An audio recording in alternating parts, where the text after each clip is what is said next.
Bonjour tout le monde! Aujourd'hui je vous emmène avec moi pour une journée dans mon assiette, mais cette fois-ci pour l'été. Donc on commence avec le petit déjeuner, c'est un repas qui est vraiment important pour moi, que j'aime beaucoup prendre. Et ce jour-ci j'avais très envie de fromage blanc, fromage frais, donc j'en dispose quelques cuillères dans un récipient et je vais ensuite le sucrer un petit peu avec du sirop d'agave. J'agrémente mon bol, donc pour ça je vais tout d'abord ajouter des fruits, donc à savoir un abricot, là ça change un petit peu en fonction de ce que j'ai à la maison. J'aime bien le disposer joliment, je trouve ça toujours assez sympa. Et puis également quelques fruits rouges, ici il s'agissait de framboises, elles étaient en plus délicieuses. Et puis je termine avec quelques fruits secs, donc là on avait des raisins secs, des amandes, des noix de cajou. C'est un mélange que j'aime beaucoup. Et c'est un petit déjeuner que je trouve assez frais et pour les températures actuelles c'est plutôt agréable. Et je l'accompagne d'un verre de jus de fruits ou alors d'un thé selon les jours.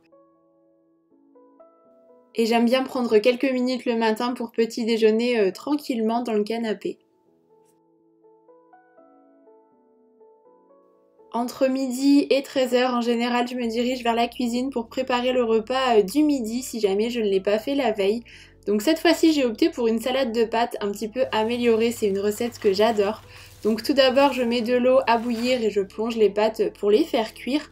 Comme ça, pendant ce temps, je vais pouvoir préparer tout ce qui va accompagner cette salade de pâtes. Donc tout d'abord, je découpe un poivron jaune. J'aime beaucoup le côté assez croquant du poivron cru. Je trouve que ça se mélange bien avec les autres textures de la salade. Je fais la même chose avec un oignon rouge. Donc j'aurai besoin environ de la moitié et je garde le reste de côté pour d'autres recettes.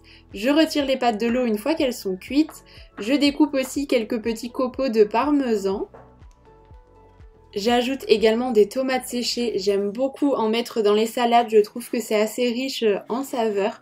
Donc là je les mince, je les découpe un petit peu en lamelles plutôt fines. Je mets également quelques feuilles de basilic.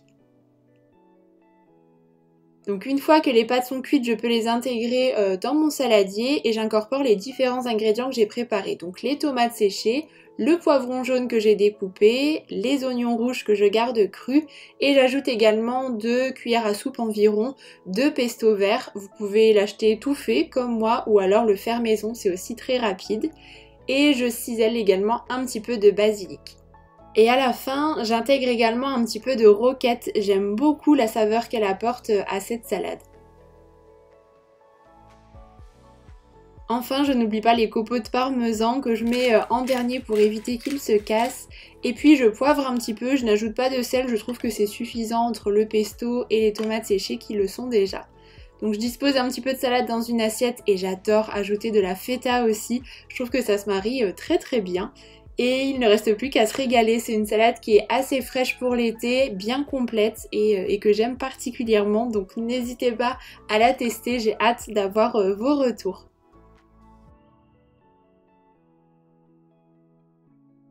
Et pour le dessert, cette fois-ci, j'avais opté pour un yaourt au lait de coco avec un petit peu de myrtille au fond, c'est un vrai régal. Dans l'après-midi, bien souvent, j'ai besoin d'une collation, donc un petit goûter. En ce moment, on peut profiter des délicieux fruits de l'été. C'est ma saison préférée pour les fruits et les légumes. Je trouve qu'il y a une très belle variété. Ils sont riches en goût et en saveur. Donc là, j'ai mélangé un petit peu les fruits que j'avais dans mon frigo. Donc du melon, des cerises et puis une demi-nectarine aussi. Donc je découpe ça grossièrement et puis je dispose le tout dans un bol. Parfois j'aime bien en faire un petit peu d'avance, comme ça j'en ai pour le jour même et pour le lendemain.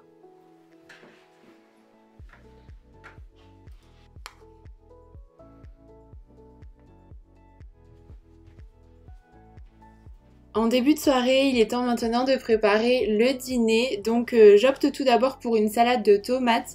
Donc j'aime bien cette variété qui est assez fondante. J'aime beaucoup leur texture et leur goût. Donc je les découpe simplement en tranches. Je les dispose ensuite dans un saladier puisque c'est une salade qu'on va partager. Et je voue une véritable passion pour la burrata à cette période de l'année. C'est tellement bon, notamment avec une salade de tomates. Donc voilà, là c'est un plat que l'on va manger tous les deux. Donc j'assaisonne avec un petit peu de sel, un filet d'huile d'olive et bien évidemment du vinaigre balsamique. Je suis une grande adepte de ce condiment. J'ajoute également quelques feuilles de basilic, je profite d'en avoir en ce moment à la maison pour en mettre un petit peu partout dans les plats, je trouve que ça se marie très bien avec les plats d'été. Et je mets aussi quelques petits pignons de pain. Pour accompagner cette salade, je vais faire des beignets de fleurs de courgette. Donc il s'agit simplement de la fleur qui se trouve à l'extrémité d'une courgette. Pour ça, je prépare tout d'abord une petite pâte à beignets. Donc j'aurai besoin d'un œuf que je viens battre, 5 centilitres de lait et environ 40 g de farine. C'est une pâte que je réalise pour faire environ une dizaine de beignets. Je n'oublie pas de la saler et de la poivrer pour relever un petit peu le goût de la pâte. À l'intérieur de la fleur de courgette, il y a un pistil que personnellement je préfère retirer, donc c'est très simple avec le couteau. On passe maintenant à la cuisson des beignets, donc je vais les faire frire dans une poêle. Pour ça, je mets un fond d'huile, je plonge ensuite les fleurs de courgette dans la pâte que l'on a préparée juste avant, donc de manière à bien l'imbiber. Vous pouvez aussi tout à fait incorporer de la mozzarella dans la fleur de courgette avant de la glisser dans la pâte, c'est délicieux, je l'ai déjà fait et j'aime aussi beaucoup. Et ensuite, je les cuis tranquillement dans l'huile. Donc je les retourne une fois que les beignets ont cette jolie couleur un petit peu dorée. Ils vont gonfler un petit peu à la cuisson et une fois qu'ils sont prêts, je les réserve sur un papier essuie-tout en fait pour absorber l'excédent d'huile quand même. Et le dîner est prêt, donc maintenant on peut déguster la salade de tomates très simple avec une petite burrata, c'est vraiment rapide à préparer, ainsi que les beignets de fleurs de courgette. Ça c'est vraiment une recette que j'aime tout particulièrement. N'hésitez pas à me dire si vous connaissiez, en tout cas j'aime beaucoup. Je cisèle aussi un petit peu de basilic dessus. Vous pouvez accompagner les beignets de fleurs de courgette avec de la sauce tomate aussi, pourquoi pas si vous le souhaitez. Et pour le dessert, j'avais mis de côté un petit peu de pastèque. Si jamais cette vidéo vous a plu, n'hésitez pas à mettre un pouce en l'air et puis à vous abonner à ma chaîne. Je vous embrasse très très fort et puis je vous dis à très bientôt.